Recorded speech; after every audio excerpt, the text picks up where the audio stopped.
What's poppin', Cougs? Welcome back to another episode of Coug on the Clock. As always, on a Wednesday, I'm your host, Alexander Huddleston. And I'm Sam Taylor. Sam Taylor, welcome to the desk. We haven't done a show yet together all year. We have not. But you've been on my show a couple times. Yeah. So absolutely. I'm excited to finally work with you. This will be exciting. Should be a decent show. I mean, we have some good talk. We have Men's Apple Cup. You know, that's a good topic. We have Women's Basketball for the Pac-12 predictions and all that stuff. We got WSU Baseball. You know, it's baseball season. Woohoo! NFL Combine. And then we have some birthdays, I found out. A couple of sports birthdays. Indeed. So, awesome. yeah. With that, let's get into today's show.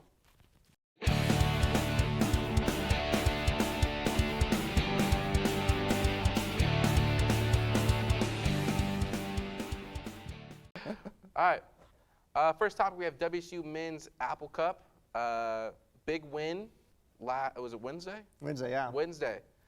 Big win for the men's team, 78-70. Wasn't a big win for me because I have no basketball skills whatsoever, and a lot of you saw at the game, and that was the longest walk I've ever taken back to my seat. Made the layup at least. On the second try. So yeah, they won the game.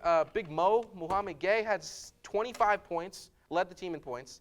Right inside the paint, just dumped it off to him. Boom.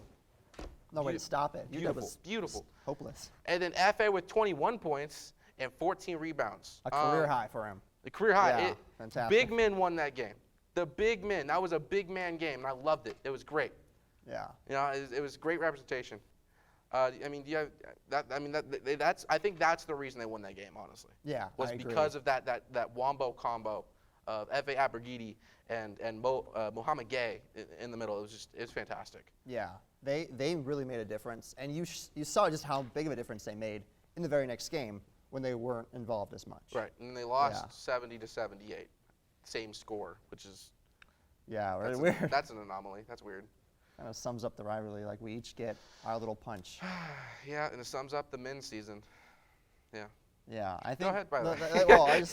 I think the difference for Wazoo between win Wednesday and Saturday and their win and their loss is that they got everyone involved on Wednesday. Yes. And on Saturday they just weren't quite as well. They also defensively they held Terrell Brown Jr. from Seattle, the UW player, to just 11 points on Wednesday and 4 points in the first half on Saturday, but he had 21 points and came alive in the second half. Well, yeah, on the Saturday. second half for UW, they scored 50 points in the second. Yeah. 50 points in one half. Insane. That's ridiculous. But our one shining star that game, I think, was Mike Flowers. Yeah. He had 30 points by himself, which is fantastic. It just it's really unfortunate that nobody else was able to kind of match those numbers a little bit. And even Mike had a fancier first half than he did second. He scored 20 of those 30 in the first half. Really? Yeah. Okay. Yeah. No. Did he make 7 for three-pointers? Yeah, he did. 7 for. 7 of 12. Right. Yeah. Well, the rest of the Cougar team combined to go 2 for 15. So just not sustainable. It was rough. If you're gonna take those shots, you gotta make those.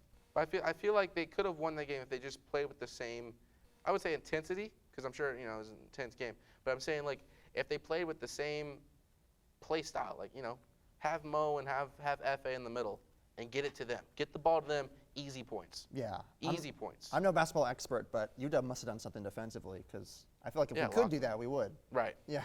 And I did notice that F.A. had nowhere near as close rebounds as he did the first game. Yeah. So they were cutting him off. I bet you, that giraffe that UW has probably got a lot of the rebounds. Yeah. But, Hunter, new member, by the way. Thank you, Hunter. Hit the bell perfectly. Next topic. On to the women's side of the spectrum for basketball. The women's team going to the tournament, first round bye. I think it's the first in I would say not franchise. What is it? Program history. First round? I think so. We've only yeah. This is the second time we made the playoffs, and then the first or we make the Pac-12 tournament every year, just like. Well, yeah, but I think it's the first time we made the first round bye. Yeah. I think you're right. But it was the Cougs. You had Oregon, Stanford, and Arizona all got first round byes. Yeah. And WSU will be playing the winner of Berkeley versus Utah. So, But I'm excited. I mean, yeah, go Cougs, but I'm super excited. We're gonna see a battle of LA, UCLA versus USC in the first round. They're gonna play the winner of that's gonna play Oregon. But I mean, that's what I got for. I still have my predictions to go, but that's kind of the overall picture. I mean, fun facts. I know you're like an archive of fun facts. To zero in on the Lady Cougs, they set a program record for wins, NCAA wins in a regular season in the NCAA era with 19. That's the most they've had in program history, and they had 11 wins in conference play. Also a record for the team. That's crazy. Yeah, and so their first game will be, as you mentioned, Thursday at 8:30 against whoever advances from the first round. Right. And I think one thing just to focus on the Cougs for a little bit is that they entered this year as a really good team.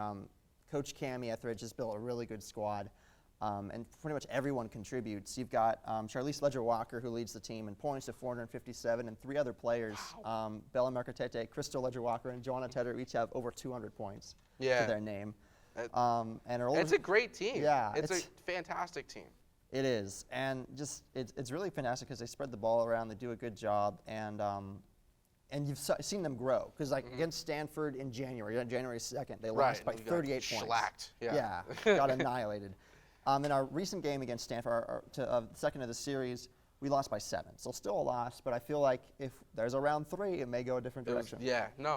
And that's where my prediction comes in. I feel like WSU will upset Oregon in the tournament, Pac-12 tournament, and it will play Stanford in the championship. Yeah. I can't say who's going to win, but I do feel like the Cougs have a very good fighting chance to win the Pac-12 tournament. Yeah. I feel like they do. I feel like they have it in them. They have that drive, the energy going in with the momentum. So I'm going with the Cougs, honestly, winning this tournament. Fantastic. I would agree. You agree? I'm all aboard on that prediction. That sounds good to me. Perfect. Who do you think they're going to go against? Depending on how the tournament falls, I think it's going to be either Stanford or Oregon at the end. Okay. Since Oregon's a 2nd seed, I guess there's a scenario where we play them in the quarterfinals. Yeah. But that would be. It depends on how it goes. Arizona, I know we beat them originally, but I'm a little worried. It was a tight game. Yeah, it was tight. That was the one that came down to the last and one, right? That was Arizona? I think so. At least so. Yeah. That was a good game. So regardless, we're going to see some good games coming up pretty soon. Yeah. But on to the next topic, we have WSU Baseball. Currently are 5-3 off of 2 series versus Hawaii and Long Island, which is this Long Island in Texas? Because I was looking at the schedule and it said the games were in Texas. So this game was in Arizona, and they're from Arizona, York, not Texas. Long Island State. So they are from they're from New York. Yeah, I was like that's weird to have a shark in the middle of Arizona. Yeah, they played those games at the Peoria Sports Complex, which is where the Seattle Mariners and San Diego Padres do their spring training. Gotcha. That's dope. But yeah, so 5-3 currently off of those. They went split against Hawaii and won 2 out of 3 against Long Island. Yes. Yeah. No, 3 out of 4, I think. Yes, 3 out of 4 against Long Island. Thank you. Their next game is Tarleton State, and then right after that, they're going to go off to the Frisco College Baseball Classic, and they're going to play teams like Wichita, I believe, Indiana, I believe so.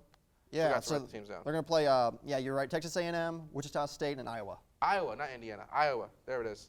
But right now, I mean, you got your top players. You have Kyle Russell, who's a sophomore infielder. He has 11 hits with 6 runs. You have Bryce Matthews, who's a sophomore first baseman. 2 home runs, leads the team right now. There's a couple players on there with 1 home run, but he has 2, better than all of them. 7 hits and 5 ribbies. So, I mean, that's off of 8 games. I think that's some decent stats for 8 games. Absolutely. And the Cougars, they've won a lot of blowouts, like 10-0, 8-2, 9-2, things like that. Yeah. And they're currently outscoring their opponents 46-29. Wow. I mean, do you think this is going to be? I know I talked about this, I believe, with on a show with Preston, I believe, and we talked about the past recent years. It's just been a terrible season after another. Do you think this might be a winning season for them? I think so. I think this is Brian Green's 3rd year as head coach. Yes. And so we've had one of the 2. Yeah. So it's also men's basketball coach Kyle Smith's third year. So, you know, athletics department has hired Coach Cammie for the women's basketball team, Coach Kyle for the men's basketball team, and Coach Brian Green for our manager Brian Green for the head coach in college baseball for the Cougar baseball team. And we've seen, you know, how they've built their team and progressed and acquired a lot of talent and are able to contend. I think, at least for basketball, they were able to contend this year, and I think the Cougar baseball team will do the same and contend. Right. Well, sounds good. We look forward to the rest of that season. Games are coming up. Their first home game, I believe, is the 11th, right? Yeah, against Oregon State. Oregon State. That's gonna be a rough one. So yeah, powerhouse. Yeah, stay tuned for that game. I guess I got just to highlight the pitchers too. Yeah, go for it. Because we love pitchers at WSN. Cam Lease, 2.6, I believe that's how you pronounce his name. 2.16 ERA, 8 1/3 innings so far, and he's allowed 2 runs, which, you know, so go Cam. And then Cole McMillan. He has got a 2.00 ERA through 9 innings, and his strikeout to walk ratio is 13-3. So early on, through just 2 outings each, they've done their fair share, and I'm really excited to see where they go this season. Nice.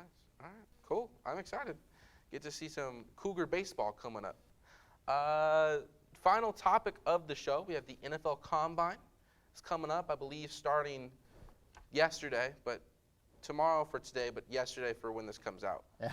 Or today if I, put in the time and work and March 1st. grind it out, one of the days. It's happening. It's going down in Indianapolis, Lucas Oil Stadium. It's live. We have 3 WSU players. We got 3 Cougs going to the draft. Let's go. I'm hyped. You have right tackle Abraham Lucas. You got running back Max Borghi, and you have cornerback Jalen Watson. Woo-hoo. So, what do you think they're going to be after? With the combine and with how they played this season, where do you think they rank in the draft?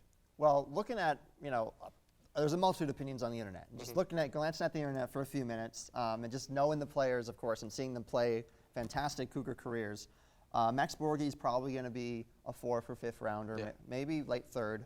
Abraham Lucas, honestly, he could probably go in the 1st round, maybe 2nd or 3rd. Kind of one of those early round picks because he's a real quality offensive lineman. There's some insane stat from this last season where he only allowed like single-digit rushes or something like I don't know the stat, but it blew me away when I heard it. And Jalen Watson, probably potential 6th rounder. I'm hoping all 3 of them get drafted, as all Cougs do, of course. Yeah. And I'm really excited to see what they do in the combine with a national audience, or a national stage. Right. No. Yeah. So I actually pretty accurate, honestly. I feel like I'm pretty spot on with the professional analysts because I am professional and best in the West. Abraham Lucas, I have him going 2nd or 3rd rounds. I feel like, especially last draft was very rich in offensive linemen. I feel like a lot of teams don't really need. There's always that need for an offensive lineman, but I feel like he will be drafted pretty high. So I'm gonna say 2nd, maybe 1st, maybe late 1st. I don't think it's gonna be a top 10 pick. Max Borghi, I think 4th or 5th, just because there's not a lot of teams looking for a running back in the moment. But he would be a really good RB2, I think, in my opinion. And then Jalen Watson, I feel like it's gonna be a 6th or 7th round, late draft pick, possibly undrafted. I'm not sure, but I feel. I do feel confident that all 3 of them can be drafted. But going into the combine part of this topic, you have some major records that have been set in the past. You have in the 40 of John Ross, who broke Chris Johnson's record at 4.22 seconds for 40 yards. That's insane. That's nuts. DC, call him up. Play the flash. And that's what's interesting when I was doing research on the combine is they only do records based on 2006 and after. Mm-hmm. Before that, they don't count them. So Bo Jackson technically has the record at 4.16. Wow. Why is that? Why did they reset the records? I feel like because that's when I feel like they started televising and publicizing it more. Before the combine was just kind of like a training thing. And they, they're like, oh yeah, no, he did pretty good at the combine. You saw him, he's fast, But now they go all in. There's bets on how fast someone can do. Yeah. Some other combine things. You have the bench press. Stephen Paya.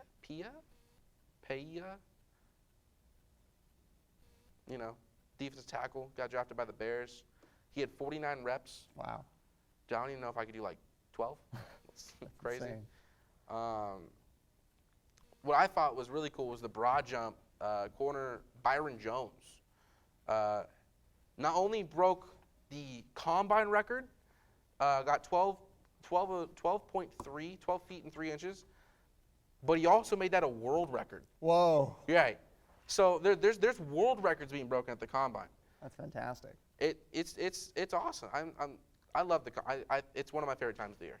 Yeah. It's really cool to see, these guys go, and they're just, sure they're trying to put on a show because it's a spot where a lot of players, because there's always those stars, right? You go into the combine, there's always those stars that are going in, and you're like, oh yeah, he's gonna get drafted. But like, there's always these guys that come out of nowhere and like, did you see him? And that's where the late rounders get picked, and that's where undrafted guys get signed, and they become that stardom.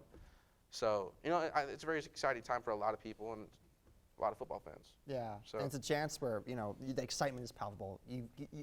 Every team is 0-0. Every team has a chance to draft some pretty good stars. Yeah. And it's really cool. And I guess one of the combines, in addition to the physical tests that they go through, they also do, I believe, interviews of head coaches and front offices. Yes. And one of those, try to find just decent people. Yeah. And one of those moments, I believe it was during the combine, where DK Metcalf came in an interview with the Seahawks during the combine shirtless. And Pete Carroll took off his shirt too and was like, hey, I can do that too. And it was love at first sight, and I'm really glad they drafted him. That's awesome. I love that. I don't think I've ever heard that story. That's hilarious. But yeah, do you have any more fun facts about the draft? Jalen Ramsey tied for the highest vertical. I don't know who he tied with, but he tied for the highest vertical jump of 41.5, and now he's Super Bowl champion. So jump high, and you too will win the Super Bowl. You gotta put that on a T-shirt with Sam. Yeah. Well, okay. So let's move on. We have birthdays. I got 4, and it sounds like you have one as well. Yes. Yeah. Here, let's start with yours. So for our own Cougar basketball player Noah Williams, his birthday is the day we're recording, Monday, February 28th. Happy birthday, bro. Happy birthday, Noah. Go Cougs. Go Cougs. Yeah. Hopefully it's a good one. Playing Oregon State. Yeah. There we go. Yeah. Go fight, win. For professional birthdays, we got Big Ben Roethlisberger turning 40. Nice. Congrats on retirement. Enjoy this one. This is just free of football, free of stress. You got Reggie Bush, who's turning 37. Tua Tagovailoa turning 24. And legendary Rangers goalie Henrik Lundqvist, he is turning 40. So, yeah, that's what we got for birthday. So happy birthday to all you guys. Yeah, happy birthday. Yeah. I should say Noah Williams is turning 21. Yeah. 21. There we go. Yes. Oh, perfect. All right, don't party too hard. Be safe. Yeah. Oof. Focus on the game. Yeah, focus on the game. Which you already did. Yeah. And then focus on the rest of the season. Yeah. Yes. So with that, we're rambling. Let's. Thank you for watching, guys. Make sure you follow us on Instagram at Wazoo Sports Network and on Twitter at Wazoo Sports Net. And don't forget to subscribe, like, comment, view, watch, get a blanket, get some popcorn. Watch us on Cable 8 Productions on YouTube. But yeah, so I'm Alexander Huddleston. And I'm Sam Taylor. Thank you, Alex, for this opportunity. Thank you for coming on, man. I'm super excited that you were here. I'm glad you had fun. Absolutely. That's great. That's all I want. That's all I want to know. See y'all next time, and go Cougs. Go Cougs. Love y'all.